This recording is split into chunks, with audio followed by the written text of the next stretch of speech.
Hello everyone, welcome to the massive open online course on philosophical foundations of social research.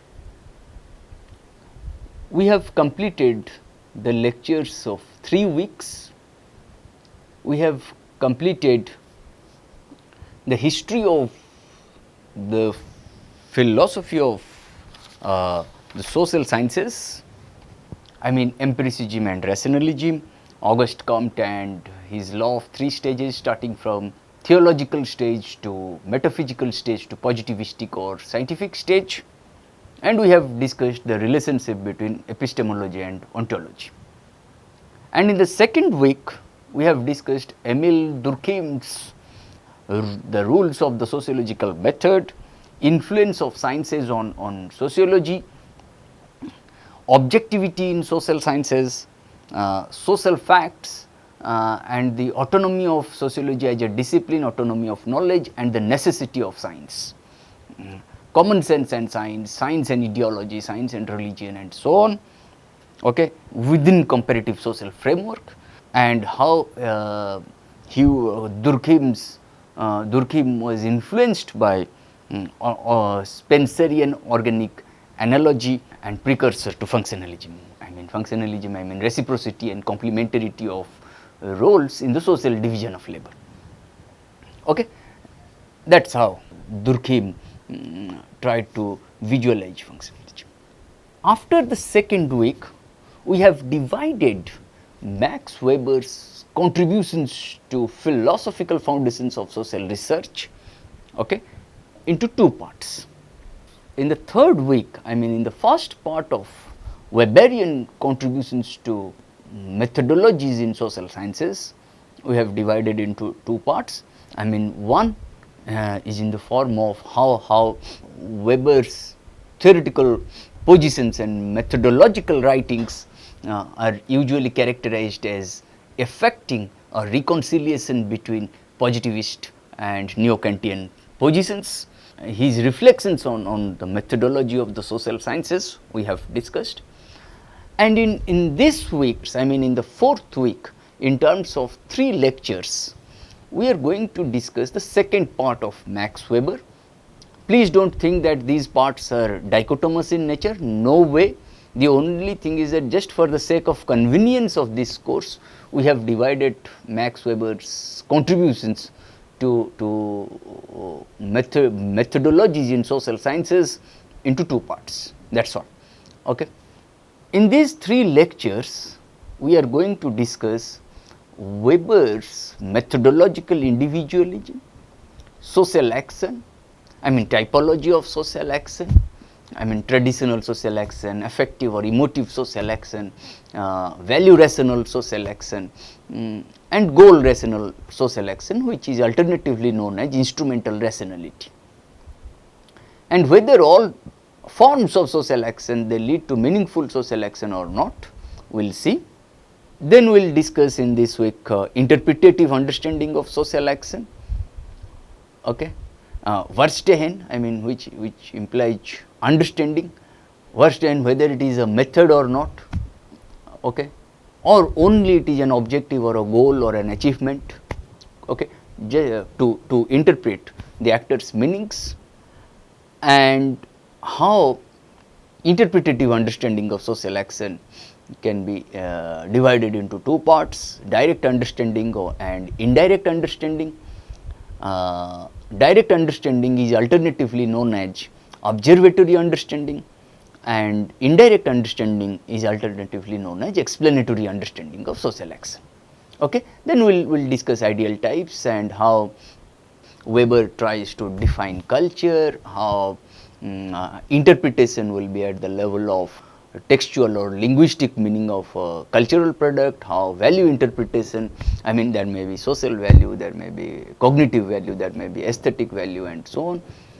How Weber tries to look at selection in the process of research design, what is the basis of selection, what is the basis of adequacy, what is the basis of generalizations, and how experience helps us generalize various phenomena at hand, And then what we are going to do, I mean how Weber tried to look at explanation at the level of meaning as well as at the level of statistical generalizations. Then we will discuss economic phenomena, economically relevant phenomena and economically conditioned phenomena. Okay?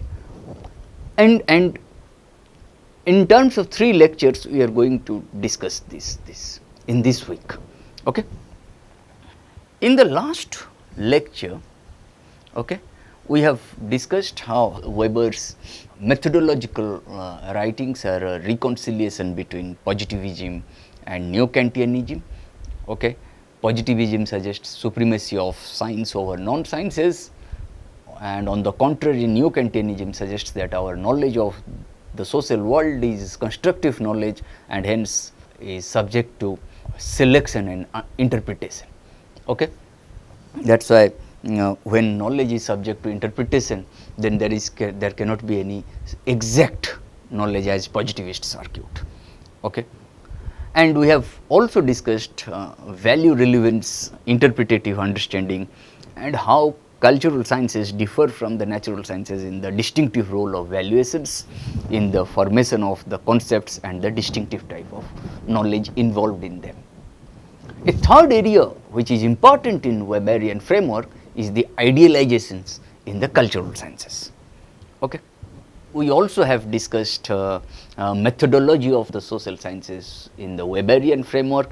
I mean how ethical neutrality in sociology and economics, objectivity in social science and social policy, and critical studies in the logic of cultural sciences, I mean objective possibility and adequate causation in historical explanations, they constitute the methodology of the social sciences by Weber. Okay.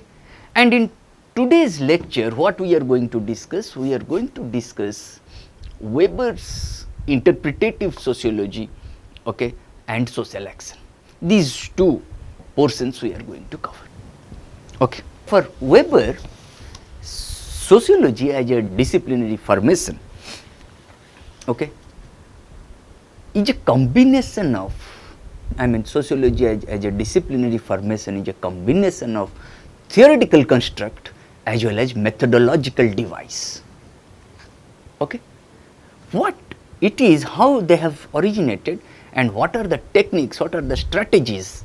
Okay. There is a difference between technique and strategy. Technique is short term whereas strategy is long term. Okay. What are the methods, and techniques and strategies combined together, they constitute the methods within social sciences.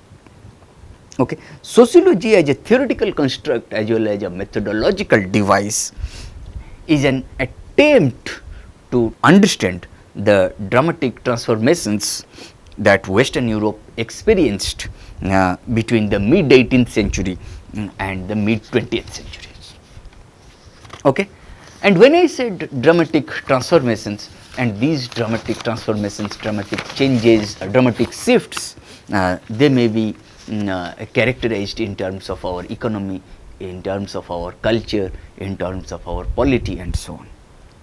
When you look at economic shifts, the transformation of agriculture into a profit oriented and increasingly technological activity with the marginalization of farm laborers, okay, agricultural farm laborers and tenant farmers, and their flight to the growing urban centers of population.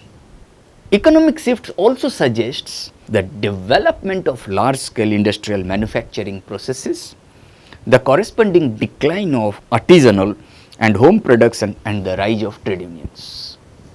Economic shift also suggests increasingly global dimensions of trade as more and more of the world is drawn into the global economy and the non-European world is increasingly turned into colonial possessions designed to supply cheap or free labor, basic commodities and protected markets for the imperial center. Then there are 3 economic shifts that we generally witnessed, how Weber tried to capture that transformation of agricultural economy to a more industrial economy. Okay, I mean that shift of rural population to urban centers, then development of large scale manufacturing in processes, decline of artisanal sector, I mean handloom gives way to powerloom sectors and so on, and the rise of trade unions because of industrial revolution and so on, and because of conflicting nature between two important factors of production, namely labor and capital. And thirdly, increasingly global dimensions of trade, and how non-European world is increasingly turned into colonial possessions designed to supply cheap or free labor, as India has been supplying free or cheap labor. I mean, India was supplying cheap or free labor during colonialism, and now also India is a market hub of cheap or free labor force to serve the interests of imperialism. Okay, I mean, when I said the non-European world is increasingly turned into colonial possessions designed to supply cheap or free labor, basic commodities and protected markets for the imperial center. We not only provide cheap or free labor, but also we provide raw materials so that the colonizers, the imperialist countries, they have been supplying us with finished goods. At the level of cultural transformation, what we have been observing, that the spread of literacy via developing mass education systems and the increasing significance of print media, participation of individuals in national cultural formation. Dominant languages increasingly marginalize other languages and dialects. Okay. And the system of social control represented by the official religious institutions breaks down, particularly in urban centers.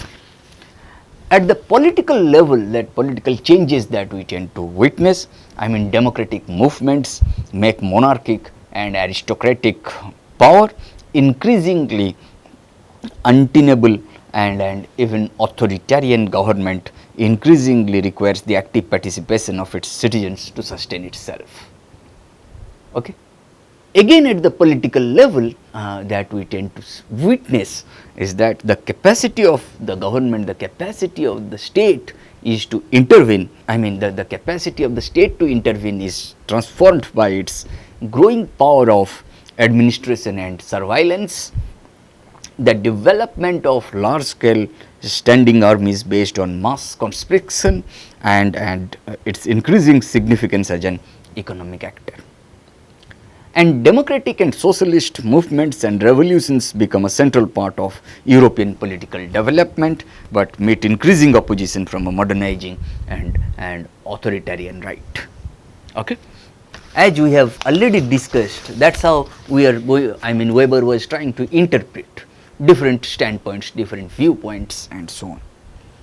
As we have already discussed, Weber contributed heavily to the development of substantive sociological theory and to the debate on methodology.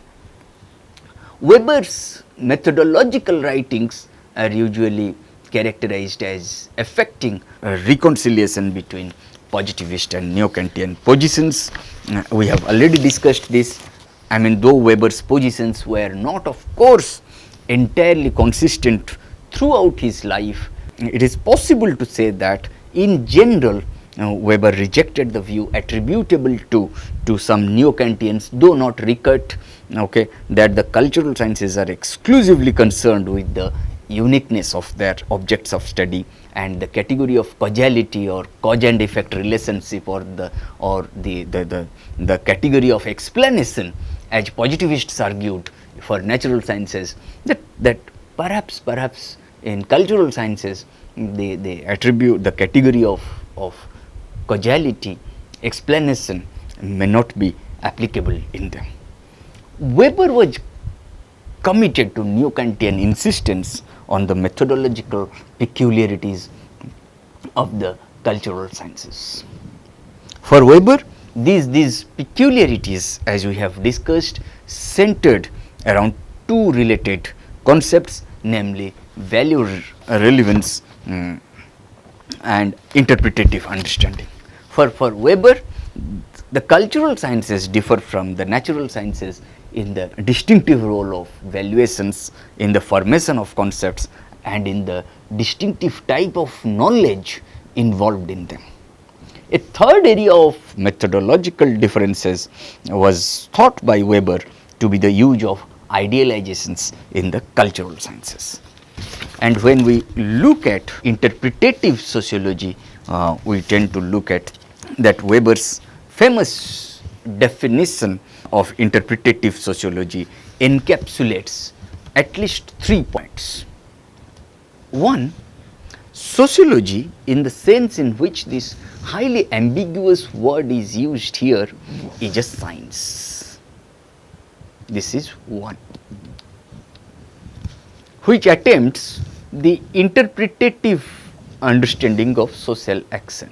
This is 2. Okay. Thirdly, in order thereby to arrive at a causal explanation of its course and effects. This is 3. That is why I said Weber's famous definition of interpretative sociology encapsulates most of these points. Sociology, in the sense in which this highly ambiguous word, okay, it is not very clear.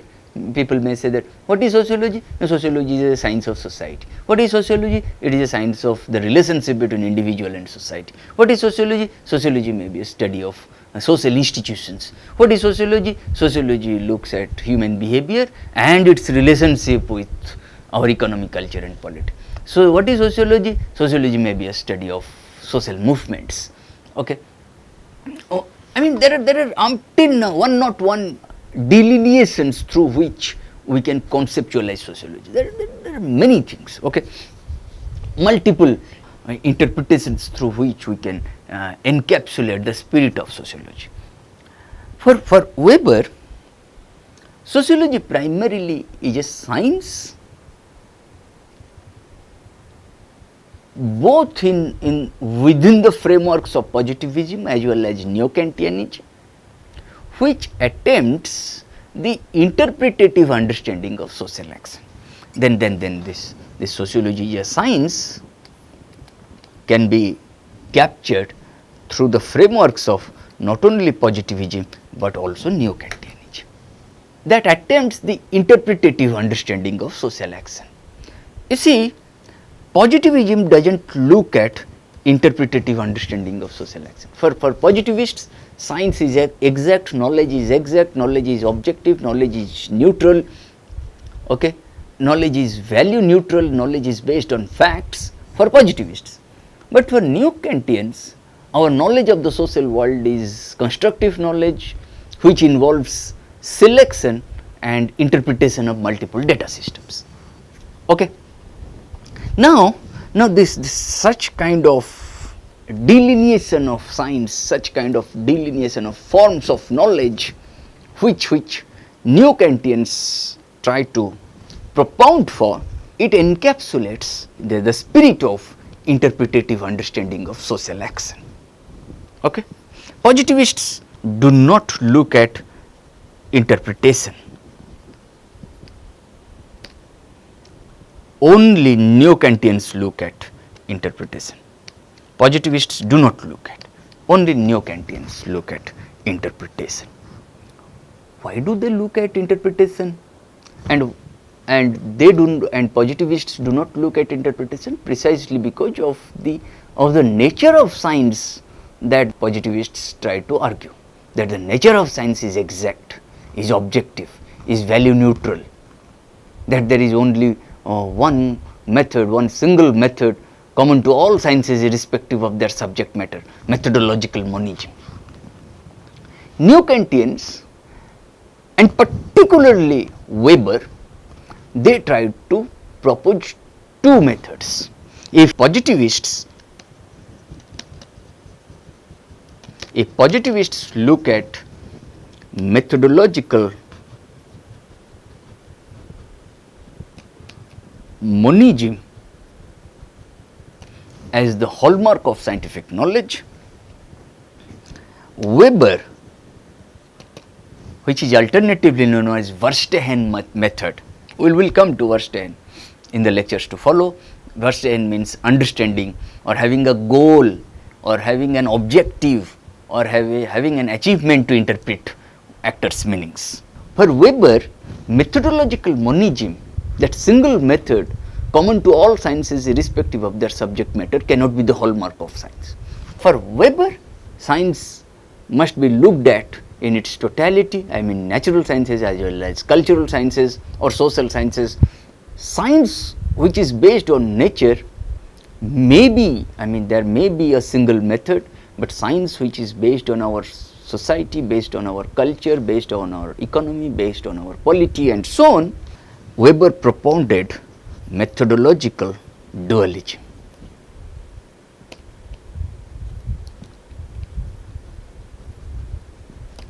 That there must be two methods. Okay?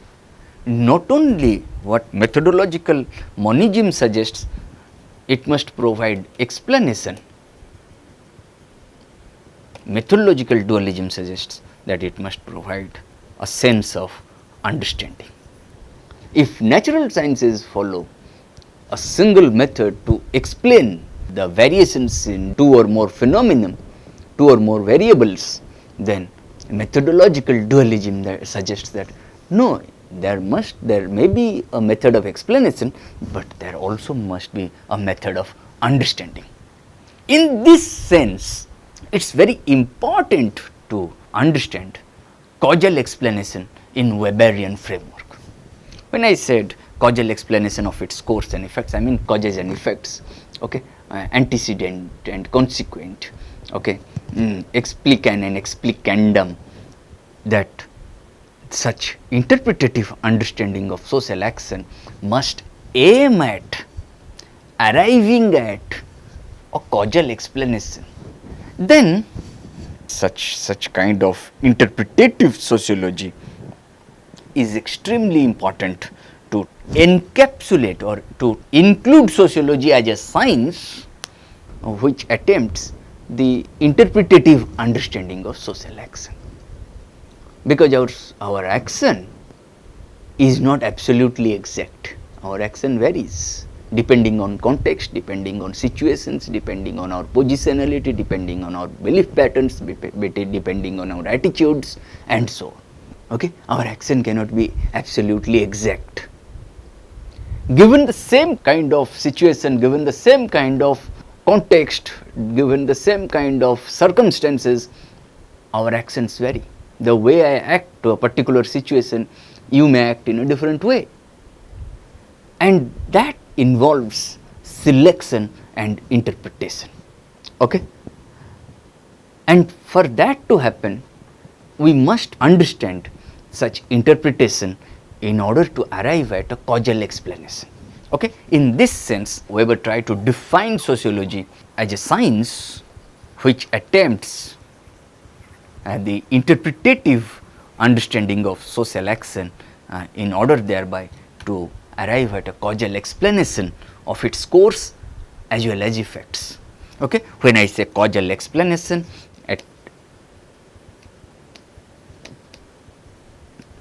it consists of two parts.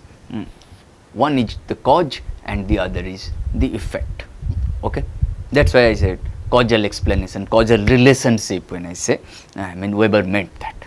I mean in causal relationship, when I say in methodological sense and even in layman's language, we suggest that it is a cause and effect relationship. In this sense, Weber used the term interpretative sociology. Okay? Then till this point, what we have discussed? We have discussed Weber's famous definition of interpretative sociology encapsulates most of these points, namely how sociology has been defined, how sociology has been captured in the Weberian framework, that sociology in the sense in which this highly ambiguous word is used here is a science which attempts the interpretative understanding of social action in order thereby to arrive at a causal explanation of its course and its effects. An exposition of Weber's methodological position can usefully proceed with an analysis of each of the concepts and contrasts involved in the definition. That is why I gave you these examples of positivism, neo-Kantianism, how positivists try to look at explanation as the hallmark of science, whereas neo-Kantians, they try, including Weber, they try to look at understanding as the hallmark of cultural sciences. Okay? That is how Weber tried to classify sciences into two parts, natural sciences as well as cultural sciences or social sciences. Okay? Then let us see one by one how it happens. First, the concept of social action, that is the characterization of sociology, understanding characterization of sociology in terms of understanding and explanation of social action that involves two important contrasts, understanding and explanation. Then how Weber tries to map out the contours of understanding as well as explanation. First, Weber distinguishes the paradigmatic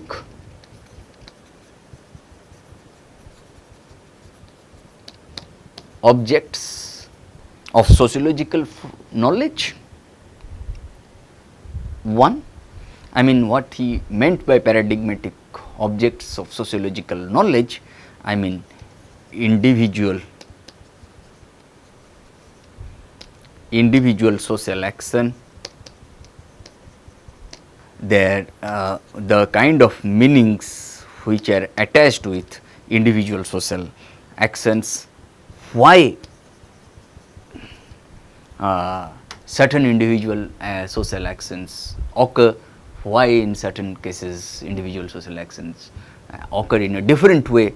That is why for Weber, what are the paradigmatic objects of sociological knowledge? For Weber, paradigmatic objects of sociological knowledge refer to individual social actions, meanings and causes. This is one. And Weber makes a distinction between paradigmatic objects of sociological knowledge for him. On the one hand, I mean all individual social actions, meanings associated with individual social actions and causes of individual social actions and so on the one hand, and on the other, supra-individual entities.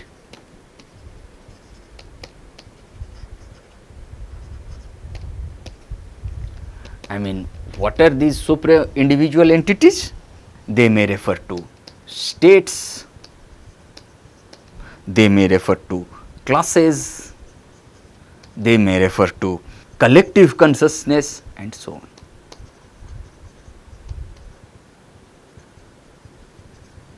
Okay. For example, according to Durkheim, these individual action and so on, they were not very important. For Durkheim, collective solidarity was very important, collective social action was very important, collective consciousness was very important. But on the contrary, for Weber, what is this collective consciousness, what is this state, what is this institution, what is the meaning of class and so on? They are nothing but supra-individual social entities. When you say these are supra-individual social entities, and for Weber, what is important? What are the paradigmatic objects of sociological knowledge? Now, for Weber, they are individual social actions, meanings and meanings associated with individual social actions, causes of individual social actions and so on. And Weber always tried to make a distinction between these two, individual social action on the one hand and collective social entities on the other. That is why I said individual social action and supra-individual social entities. Such distinction that Weber tries to make, whose existence is supposed in much sociological theorizing and also our day-to-day thinking about social relations. Okay?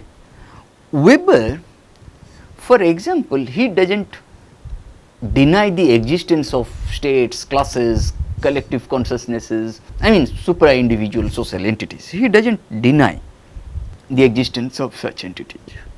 Nevertheless, he argues, Weber argues that for interpretative sociology,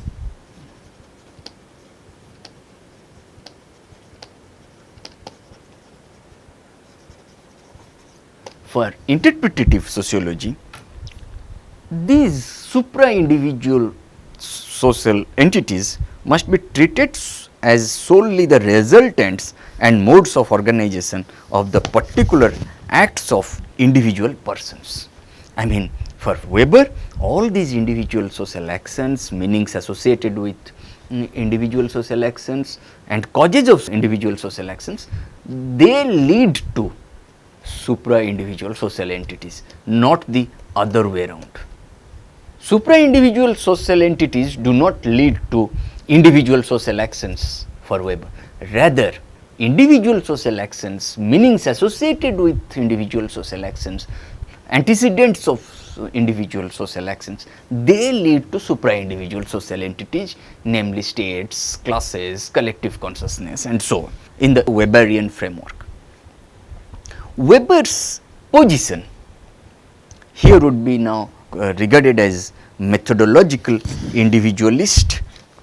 When I said Weber's position here would be now regarded as that of methodological individualist, involving the claim that insofar as collectivities may be said to have characteristics independent of the individuals which make them up, those characteristics are to be explained in terms of individual actors and their actions. In this context, before getting into methodological individualism in the next class, the next lecture, let us first discuss what kind of social action Weber was trying to refer to. For Weber, there are 4 types of social action. 1. Traditional social action. 2. Affective or emotive social action. 3. Value rational social action. And 4. Goal rational social action, which is alternatively known as instrumental rationality. Now, what do we mean by traditional social action? Traditional social action refers to the meanings of action which are related simply to habits and customs,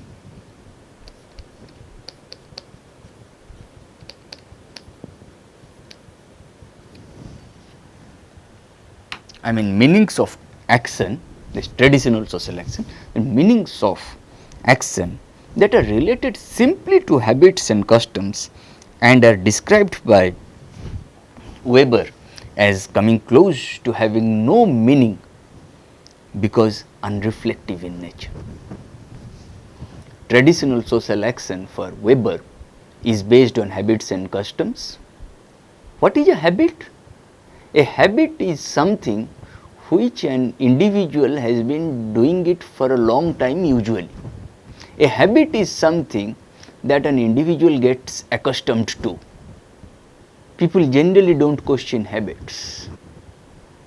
Customs generally are not questioned. In this sense, they are considered traditional social action. A habit may be individual centric, but a custom is a collective centric. Suppose, let me give you an example. For a long time, sati in Indian context, what is that sati? That I mean that the bride would be burnt alive along with the dead groom. That was a part of the customary practice in Indian society, which is unethical, which is illegal, okay, which is absolutely superstitious. Why superstitious? Because Indian socio-cultural milieu at that time, they believed that, they thought that no, both the bride and the groom, they can go to heaven without any staircase. I mean, this is a part of superstition, right?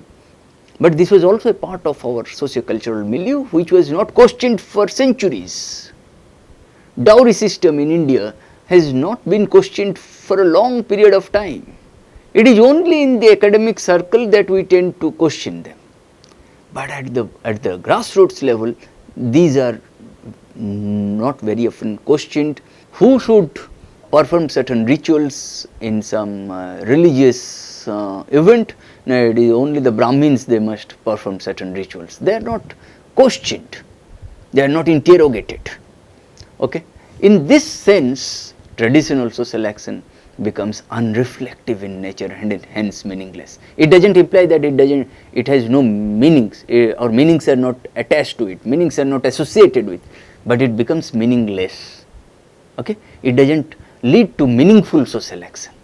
In this sense, habits and customs which constitute traditional social action are described by Max Weber as coming close to having no meaning because unreflective in nature.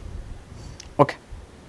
Affective or emotive social action, according to Weber, relates to emotions.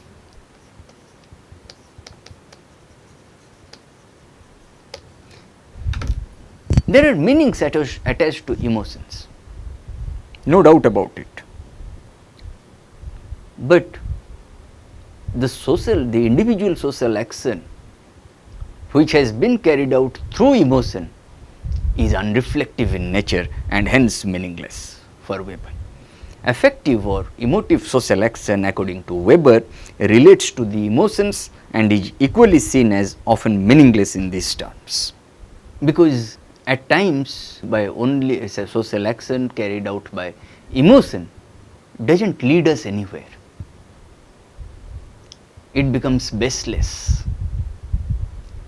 it becomes independent of any kind of reason. Okay. At times emotive social action is carried out beyond reason. Okay. There is no element of rationality found in the case of affective or emotive social action. Then the major distinction of clearly meaningful social action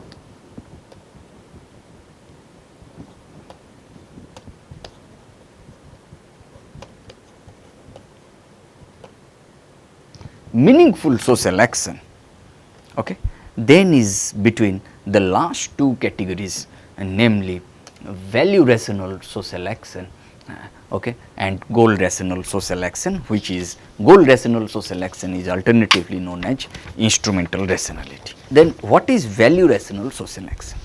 Value rational social action treats action as having a value in itself, which is based on values, which is independent from its effect and derives, for example, from moral, I mean these values may be moral values, may be aesthetic values, may be religious values, the values may be cognitive value. Okay. Okay. Okay. That's why according to Weber, value rational social action okay, treats actions having a value in itself which is independent from its effect. It may not have an immediate utilitarian value, immediate goal, immediate objective, immediate result, okay, but it must be grounded, it must be based on certain value systems. Okay. Speak the truth always. Honesty is the best policy. These are value systems. It may not have immediate result, okay, but they are moral values.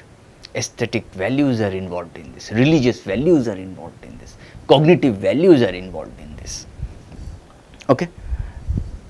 That is why according to Weber, value rational social action treats action as having a value in itself values for sociologists are higher ordered norms, values for sociologists are objects of study, value rational social action hence according to Weber treats action as having a value in itself which is independent from its effect or result and derives, for example, from moral value or aesthetic value or religious value or cognitive value and so on.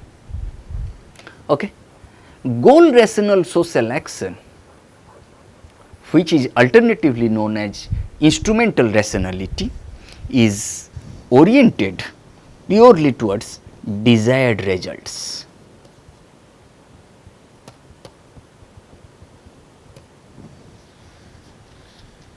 Goal, aim, objective. Okay. When Weber was trying to refer to goal rational social action, which is purely oriented towards desired results or aim or objective or goal, I mean this last category is particularly associated with Weber's account of modernity, because modernity as an ideology is always or has always aimed towards certain desired results, which Weber sees as a progressive extension of this principle of instrumental rationality. This is important. And this goal rational social action or instrumental rationality which sees action, which witnesses action as deriving its sole meaning and interest from its results. These desired results will create interests, meanings, values and so on. I mean this, as value rational social action suggests that no, these values are independent of results, but goal rational social action or instrumental rationality suggests that no, having desired results in as an aim, as an objective, as a goal, okay, they lead towards the shaping of, or they try to justify, okay, the narratives of interests, meanings and values. Okay. And hence, according to Weber, goal rational social action or instrumental rationality, okay, is oriented purely towards desired results, and this last category is particularly associated with Weber's account of modernity, which Weber sees as a progressive extension of this principle of instrumental rationality. That instrumental rationality sees action as deriving its sole meaning and interest from its results to dominate all contemporary society by breaking away from traditional feudal agricultural hangovers. Okay. In this sense, when I said this is a marker of, I mean this goal rational social action or instrumental rationality is a marker of modernity. Okay.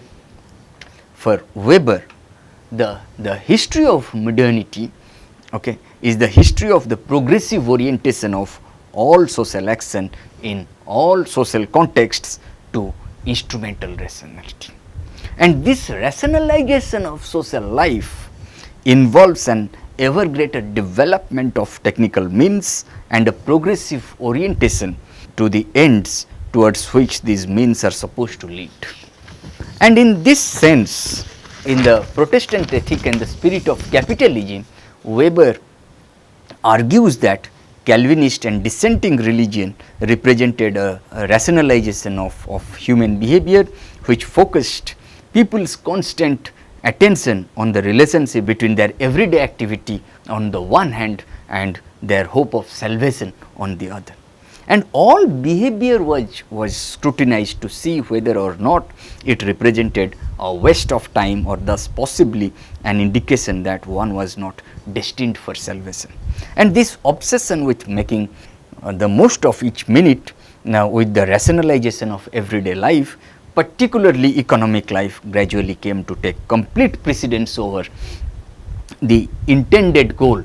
This one, intended goal with an intention of demonstrating to oneself that one was likely to be destined for salvation. And in this sense, Weber's analysis of the development of bureaucracy is similar. Bureaucracy for Weber is simply the most technically efficient bureaucracy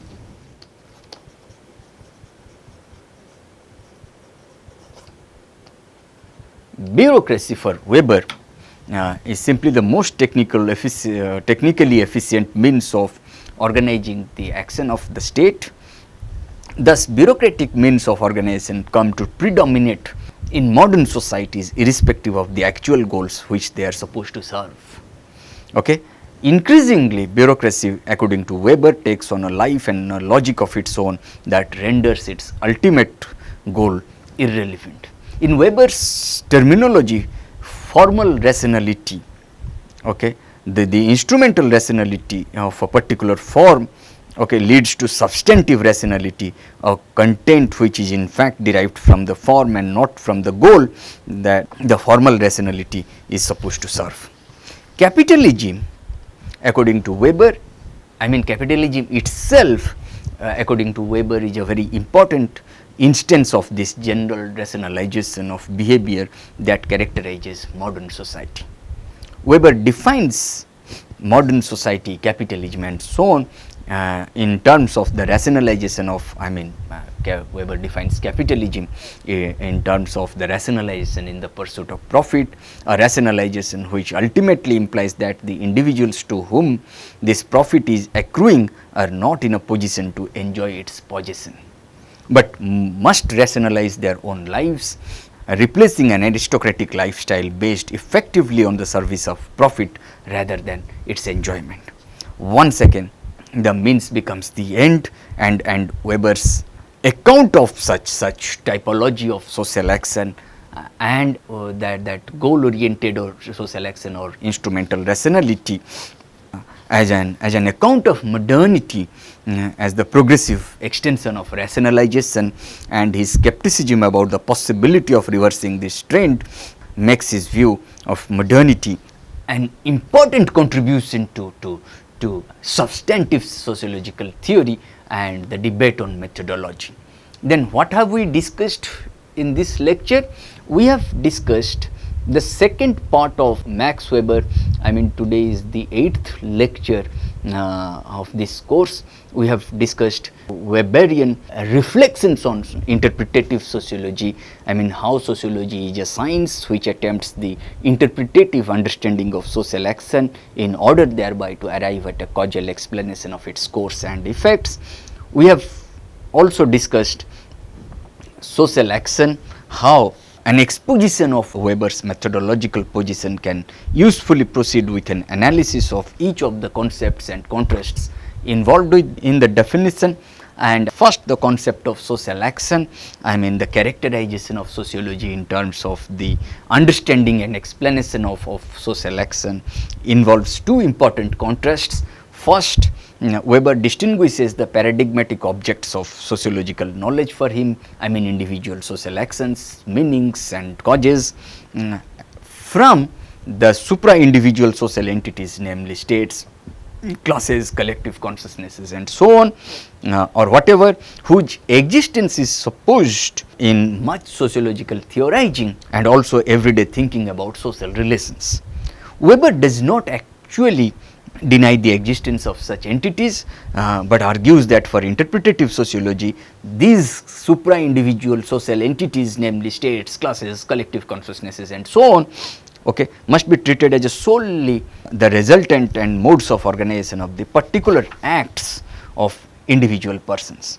And Weber's position here would be now regarded as methodological individualist, involving the claim that insofar as the collectivities may be said to have characteristics independent of the individuals which make them up, those characteristics are to be explained in terms of individual actors and their actions. And then we have discussed the typology of social action in terms of, I mean, there are 4 types of social action: traditional social action, affective or emotive social action, value rational social action, and goal rational social action, which is alternatively known as instrumental rationality. And for Max Weber, value rational social action and goal rational social action or instrumental rationality, they constitute the core of meaningful social action, and goal rational social action or instrumental rationality, how it is a project of modernist construal, I mean, it contributes to critical modernist paradigm in sociology. And in the next lecture, I mean in the 9th lecture, what we are going to discuss? We are going to discuss Weber's methodological individualism, interpretative understanding of social action, how interpretative understanding of social action has 2 parts, namely the textual and interpretation of the textual and linguistic meaning of a cultural product, and value relevance, how it involves selective conceptualization of the object in relation to some value, maybe social value, maybe aesthetic value, maybe cognitive value, and so on, and how for Weber selection is based on cultural relevance, and how value for a sociologist is always an object of study, and how Weber divides interpretative understanding into 2 parts, namely direct understanding or observational understanding on the one hand, and indirect understanding or explanatory understanding of social action on the other, and how Weber tries to look at culture and so on. Okay? Thank you.